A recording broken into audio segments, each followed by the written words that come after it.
Hi, good day. It's Apostle Rosalind Solomon. And what is today? I think July 22nd. Where did the month go? Where did the year go? I guess so much turmoil and stuff is going on in the world. It makes the time go, excuse me, y'all. Makes the time go by fast. Well, I just came on here to tell you something about your dreams and visions in life that you want for yourself, your destiny. Many people have been talked out of their dreams, and many people have been talked out of their destiny. This is a true story. There was a man, he wanted to buy a 12-unit apartment building, and he didn't have a lot of money at the time, but he was able to raise some money, enough for a down payment, where the bank would have given him a loan. So instead of him going forth and doing it, he just went and talked to family and friends about it. And everybody was, talking him out of it, saying, you don't have that kind of money. What if you can't rent it out?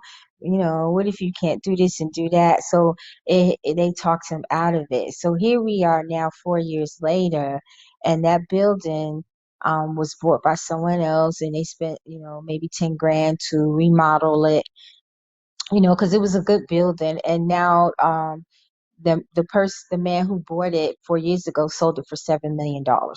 What? So he could have had almost $6 million, and he regretted it so bad, so bad.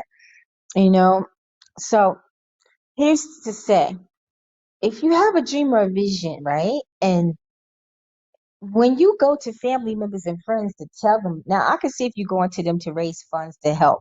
Okay, that's different than you would, tell them. But if you've already raised the funds and the bank is going to secure you the loan, there's no need for you to go to family and friends and get their opinion, because what that means is you're not sold yourself. You went through all of the things to get it, and now you got it, but you don't want to proceed without getting assurance from friends or family, right?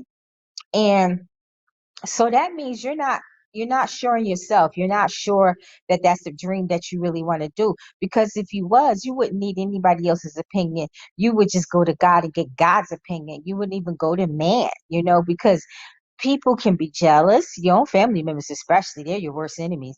Sometimes your closest friend is your worst enemy too, frenemy, right? You got all kinds of Jezebels and Ahabs running around, right? So, people could be jealous. They could be like, wow, he or she about to buy that building, about to do this, about to do that, and I ain't even nowhere near that. And how they getting that, and then you come to them and ask them their opinion. They're not gonna tell you what you truly should hear. They're gonna tell you something else to make you flee from it. And that has happened to many people. Many people have died with their dreams, dying with them, their destiny, right along with them, right? And so what happens is, you have people out here who have lots of dreams and visions, want to own a building, want to do this, want to do that, want to make products, want to do this, want to make a movie screen, whatever the case is, right? And they done took it to somebody, family member, friend, could even be a stranger, but most time it's family and friends, and get their opinion. And what happens? What happens? They talk right out of it. So you got a lot of broken dreams running around. You got a lot of broken dreams walking around. And you got a lot of broken dreams and visions that have died right along with the person, you know? So me, I've never been one to let people talk me out of stuff. Like, sometimes me and Sister Pat is in the store together, right? And I'll see something like, and it might be cost a little more than what she think it should cost, you know? And she'll be like, "Oh, don't get that." I'm like, "Shut up!" And I don't even mean to say it, but I'll be like, "You're not gonna tell me what I can't get and what I can't have. I'm going to get this, And if I have the money to get it, I'm gonna get it." Right? If I don't have the money to get it and I could lay it away, then I'll do that. If I can't lay it away, then I'm gonna set my sights on it and I'm gonna come back for it. And if it's not there, I'm gonna find something that's just as nice as it. I never let people talk. People will try to talk you out of anything. And Miss Pat, she mean well, but sometimes she be trying to talk me out of doing things or getting stuff right, and I don't listen, and I do it. and it's a blessing, and I get it, whatever it is, and I find out it's from God. You know what I mean? So I never was one that allowed people to talk me out of anything. I've always been like kind of stubborn minded when it comes to that. If somebody try to talk me out of something, I'm like, yo, who you is? You know what I'm saying? I mean, what? Is it you that got to deal with it? You know what I mean? Right? So because I know people will talk you out of stuff, and it's sometimes because they love you and they care, but then a lot of times it be family members and friends. They be jelly, right? You know what I mean? Jelly, jealous, right? And secretly, and they don't want to see you prosper beyond them. You know, they want to prosper beyond you, right? And so they will talk you out of it, right? So my opinion is, any dreams or visions you have that you want to do, you should take it to God. Why? Because God is the most honest, supreme being that we will ever know, besides the Ruach and Yeshua and his angels and hosts of heaven, right? So you know, if you go to them, you're gonna get straight up answer, right? If he tell you not to do it, then you know that he see down the line there's something wrong, and it ain't gonna be well for you. But if he tell you, yeah, do it, you better do it. Don't put your dreams and visions and life and destiny in the hands of a man. You put it in the hands of God, because he will always lead you right.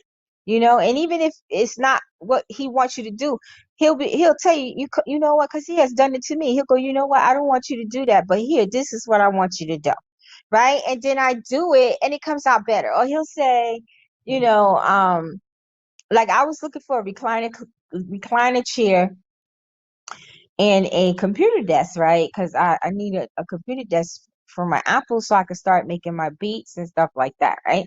So I'm out looking for the desk, but I found the recliner chair, and I need a new recliner chair for the living room, because the one I have, it's broke. I have to struggle to get out of it, and it's just ridiculous, right? It's like 5 years old, right? So I'm like, but it's so pretty. That's why I'm just still trying to sit in it, right? So I was like, all right, you know, God bless me with something a little extra, right? So I'm like, let me look for, you know, this recliner chair and this desk, right? So I found a recliner chair, you know, Pat, she over there looking at the desk for me, right? So the first recliner chair I was going to get, the issue was they want to charge outrageous delivery fees. So I was like, nah, I'm not being bothered with that. Then you had to go on an app. You know, it was just ridiculous, right? So I was like, let me go to Ashley's, you know, because just about a lot of stuff I have is from Ashley's anyway. Boy, did I find me a recliner chair. Oh my goodness, did I find one, right? And then I was shocked because Sister Pat set her butt in it, right? And she fell in love with it. And I thought she would try and talk me out of it, because it was one of those futuristic recliner chairs, right, on sale. So I wanted to walk in, you know, out of there with the chair, you know, got to get it delivered though. But, you know, and then as we went to Home Depot, and as we went there to go look for a computer desk, I looked at this white desk, and it triggered in my head. I was like, I have a white desk sitting right out there in my garage, wrapped up from when I moved here 2 years ago. How could I have forgotten that? And then Sister Pat goes, well, you know, I thought about it. I'm like, if you thought about it, why you didn't open your mouth? See, that's what I'm talking about. You know, people be like, oh, well, I thought about it. And you like, really? You thought about it? Don't you supposed to love me and care about me? Can you say something? But you say it after the fact. You know, late bloomers. That's what I call them. Too late, $1 short, the buck two up. Right? So I didn't have to buy the desk because I have one already. But I did get my chair, you know, and God really blessed me. But I'm going to tell you something. From me getting that chair started a ripple effect of so many other things that I can't even talk about, you know, but it started a ripple effect of so many other things that God wanted me to do that I did not know he wanted me to do. You know, even the man who sold me the recliner chair, we was talking to him, mostly I was, for like 30 minutes. I was preaching to him, teaching him stuff, and he was just enjoying it. He was like, I could sit down and listen to you all day. And so now he's like one of my new followers. Shout out to you, Brian. Right? But it just let a ripple effect. Now, mind you, right? If Pat would have been like it, because the first chair, I really liked that chair and I was gonna get it, but she didn't want me to get it, right? And if I would have, she'd have like, no, it's so old fashioned. And I'm like, no, it's not, right? Get out of here, right? Scattle, right? So if I would have listened to her, right, and not make an effort to get that first chair, I wouldn't have winded up in Ashley's, to talk to this young man and meet this young man, and all the other ripple effects that came after that would not have happened. Even though I didn't buy the chair, the lady took it, she put it on the ramp, she's about to bring it up so I could pay for it and get it delivered. But that wasn't the chair God wanted me to get, but God used that chair to get me where I'm going. I want to tell you another example. There's a man I know, he lives in the UK. He prayed and God led him to a house. He bought a very old house, that needed renovations and stuff, right? But he couldn't secure the money for the renovation. So the bank told him he had to sell the house, right? So he just recently sold the house and the market is very hot, right? So he got double what he paid for the house. People tried to talk him out of getting it, right? So he paid double. So what happened was he found the house he wanted, but it was too expensive. So he went into prayer. A week later, the house is like literally cut down 60%. And many people were trying to get it, but God preserved it for him. So now he has the desired house he wants and extra money. But you see what God did. God led him to buy this beat up house, knowing that he wasn't going to keep the house that long, but knowing the market is so hot, he would get double. And then the double would help him get the house that God really wanted him to have, that he really desired, plus have extra money. Why? And then check this out. The Lord told me to bless him because I got blessed. So I blessed him. And I said in the message, I was like, God said to give you this because you need it. Okay, he goes back to his landlord to let his landlord know he's not renting to him anymore. And then the landlord goes, well, you have to settle the utility bill. And the utility bill was, what I sent him was just enough to pay the utility bill. And he needed it because even though he got extra money from the house, it's kind of tied up right now because, he's in the process of moving to the house and stuff like that. And so he really needed this extra money and he got it. And I was so blessed that God used me to bless him in the time of his need. So I'm just giving you these testimonies to show you how if you allow someone to talk you out of something, you are not only missing what you desire, others are going to miss what they are going to get from you that God desires from them to get to you. And then on top of that, you're going to miss other blessings along with it. So anytime you make up your mind to do something, do it. Go to God about it. Right now, if you collecting money from family and friends, then you're going to have to tell them what you're doing. But still, don't let them talk you out of it. Go to God first on any and everything, all dreams, all visions, anything you want to do, produce, whatever it is you want to do. You go to the Father and the Ruach in Yeshua and Yeshua Jesus' name, and you talk to them and you give them time to answer you, to show you the right way or to show you a better way. So that's what I came on here to say. So God bless everyone. Enjoy your weekend.